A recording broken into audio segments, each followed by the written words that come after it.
Federal Reserve Chairwoman Andrea Sullivan strode through the White House in low heels, escorted by two black-suited Secret Servicemen.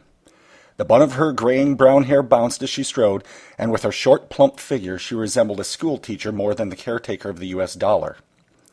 Sullivan entered the Oval Office when her path was blocked by the White House Chief of Staff. "Good morning, Sully," he said, towering over her in a gray suit and a bright blue tie with his arms crossed. Much like his days on the ice as a defenseman at Northeastern, whether Anthony Pirelli was considered an enforcer or a goon depended on which team you were on, and his use of the chairwoman's nickname showed he thought she was on the good side, for the moment anyhow. "How about those Bruins, huh?"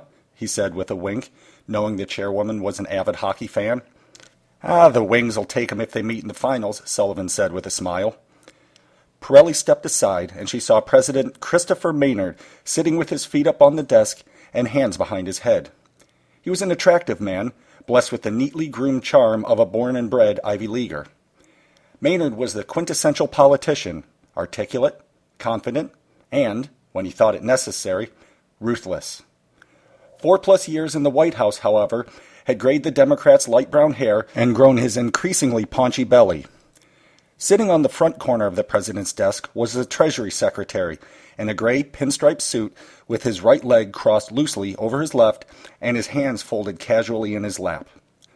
Sullivan had first met Benjamin Waters as a sophomore at the University of Michigan during what she called her granola years, when she ran with the hippie crowd and indulged in the freedom of being out from under her auto-executive father's watchful eye.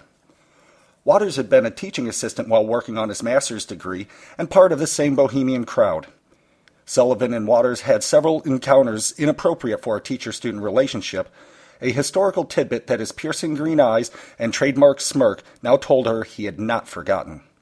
But where working at Ford as an economic forecaster had led Sullivan back to her conservative roots, Waters remained a promiscuous bisexual into his 60s, making him a darling in liberal Washington circles, while she remained an outsider. President Maynard stood up. "Good morning, Mrs. Chairwoman," he said with a perfect-toothed smile. "Good morning, Mr. President," she said with a nod, but she did not let herself get bogged down in beltway formalities. "As I'm sure you've seen, the second quarter economic numbers were pretty poor. I'm concerned that the economy is slowing down." "It's just an aberration," said Waters, shaking his head.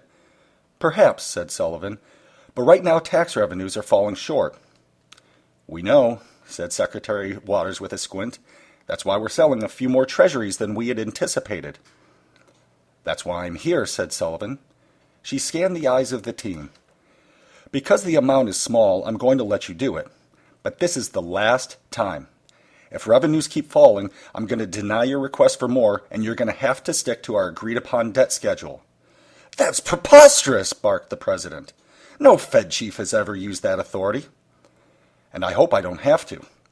As the chair of an independent branch of government, I have a statutory obligation to fulfill the two mandates of the Federal Reserve, price stability and to maintain full employment.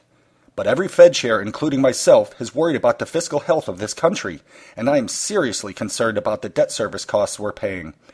Interest rates on our national debt have been creeping up, and if we issue more debt than we have already scheduled, I'm afraid it will have terrible consequences for the budget as well as our economy." "What makes you think it's so critical right now?" asked the president. "Well, I have a team of psychologists, sociologists, and pollsters who keep their ears to the ground. They tell me that investors, particularly foreign investors, are losing faith in the U.S. That is dangerous territory. Economics is a branch of psychology, and perceptions matter a great deal." "Economics is a social science, but aren't you stretching it a bit?" Waters replied with a smirk. The chairwoman nodded her head. "It's an overstatement, I admit, but it's easy for a numbers geek like me to get lulled into the security of thinking that it's all mechanical. Anyhow, the credit market is sensing that the U.S. is in trouble and is ready to start demanding higher rates on our debt. That would be devastating." "Suppose, then," Waters said with his hands outstretched, "we do see revenues continue to fall. What do you propose that we do?"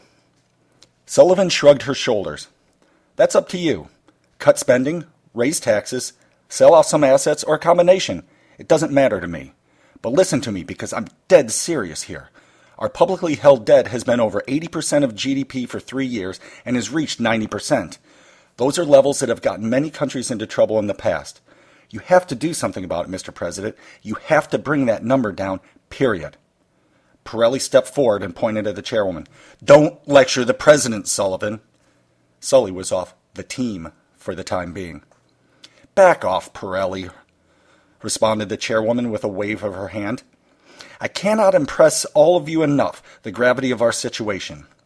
Every Fed chief for decades has begged and pleaded with the White House and Congress to do something about our debt problem.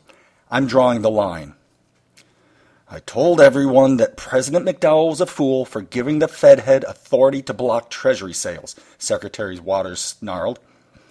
Sullivan glared at the Treasury Secretary. It is time for the White House and Congress to step up and take action. I'm warning you, Sullivan, Pirelli snapped. Maynard waggled his finger. We have been working hard on the deficit problem and have made some progress. I think you're being hasty. I disagree. I've been too lenient for too long, Sullivan said. It would be a big mistake to tie our hands like this, Waters said. I don't think we're headed for a recession, but if we are, it's basic macroeconomic theory that government deficit spending is necessary to revive the economy. That theory is in dispute, Ben. Sullivan put her left hand on her hip. If we are headed into a recession, revenues are going to fall way short. If we finance more debt, our debt will go to 100% of GDP overnight. That would kill the economy. We simply do not have the luxury of deficit spending to revive the economy at the moment. We would have a dead rider on a horse with a broken back. Excuse me, the president said. A bankrupt government and a collapsed economy. I don't like alarmism, said the president. Why is it that people who create dangerous situations like to call those who point out the hazard alarmists? I've never understood that tendency. Watch your mouth, Sullivan, Pirelli barked. In the meantime, Mr. President, Sullivan said, I must insist you take immediate action on this deficit problem. Even if this is an aberration, the public will love you for it. You have a reputation as a poll watcher, so give Main Street a reason to bump you up some. The president smiled. Okay, everyone, you know where I stand, Sullivan said. Good day. She bowed slightly, turned, and was escorted out of the Oval Office by security. After Sullivan was gone, the president lifted a foot onto his desk and leaned back in his chair with his hands behind his head. Do you think she's bluffing? No, said Secretary Waters, shaking his head. She's stubborn as a mule. Her father was an auto executive, and she got her hard-ass attitude from him. All right, then. What do we do? We need to make sure the economy keeps rolling, Waters began. Under normal circumstances, we would run a deficit and implement a mix of tax cuts and spending increases to spark the economy. But Sullivan has tied our hands, so I'll have to think about it carefully and get back to you. The good news is I really don't think we're headed for a recession. President Maynard breathed in deeply and exhaled with a puff. Let's hope you're right.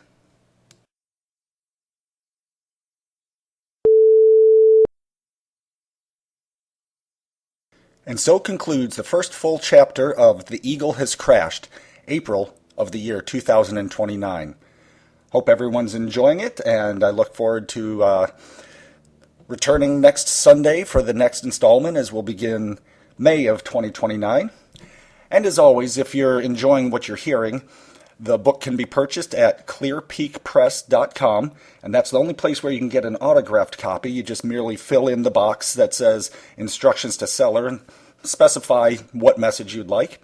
It's also available as a paper book as well as an ebook on both Amazon and Barnes & Noble. It's also available as an ebook through the iTunes Store, the Sony Store, and for a broad variety of devices at smashwords.com. Have a great week, and I'll be back with you next Sunday.